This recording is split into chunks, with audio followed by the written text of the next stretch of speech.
Stuart Stevens was the chief strategist for Mitt Romney. Man, he got that strategery. And how'd that turn out? Disastrous, right? So he's going to try to explain it as to what went wrong in the campaign. So he does an op-ed in the Washington Post. All right, that's interesting. So let's listen in and see what he thought was the issue. He says, on November 6th, Romney carried the majority of every economic group except those with less than $50,000 a year in household income. That means he carried the majority of middle-class voters. Okay, let's pause here for a second.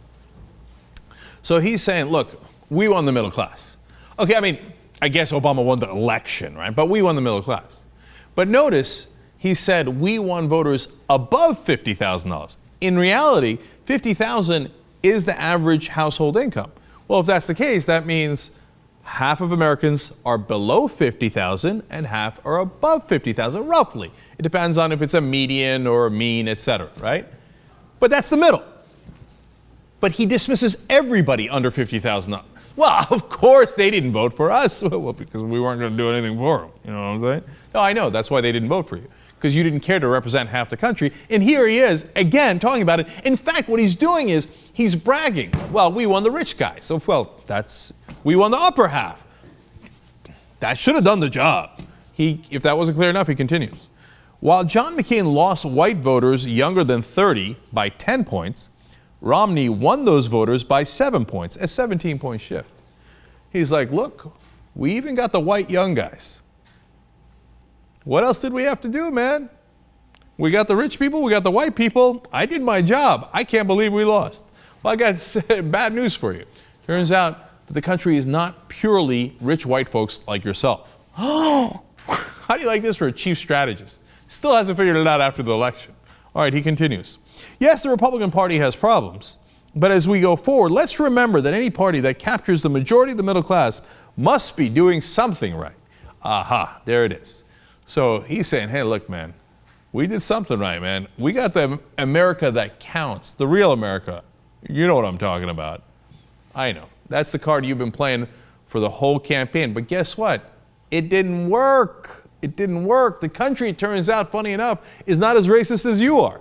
You assumed, well, look, if I go get the white voters, that ought to do it. Well, you're a knucklehead. That's not what the country looks like anymore. Yes, there are plenty of white voters and plenty of white voters that voted for Obama. But there are also other voters. Yes, there are voters above 50,000, half the country. There are also voters that make less than 50,000, and you never gave a damn about it. And then one last piece of whining here, and this is great, and it goes along with this theme. He says, about Obama, he was a charismatic African-American president with $1 billion, no primary, and media that often felt morally conflicted about being critical.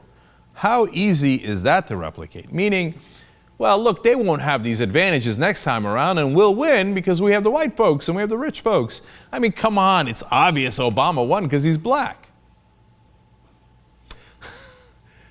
I know, black people have it so easy. A guy named Barack Obama who's black, it was a piece of cake, man. The country couldn't wait to vote for that. That's why 7 of our previous presidents have been African American. Oh, right, he's the first one. That is amazing, man. They won't acknowledge the rest of the country. They live in their own rich white bubble, and they won't get out of it. And he's not alone. Look at Republican Congressman Tom Davis. He says the same thing in even crasser language. Voter turnout has changed dramatically as the underclass minorities are starting to vote. So it's really the people who are making even less than that pulled out of the apartments, a lot of other groups that traditionally haven't voted. The underclass minority voters. I like Joan Walsh's look on her face there. It's like, he's like, damn it, traditionally they weren't voting, but they got pulled out of their apartments. Of course, there's always like an element of coercion, etc.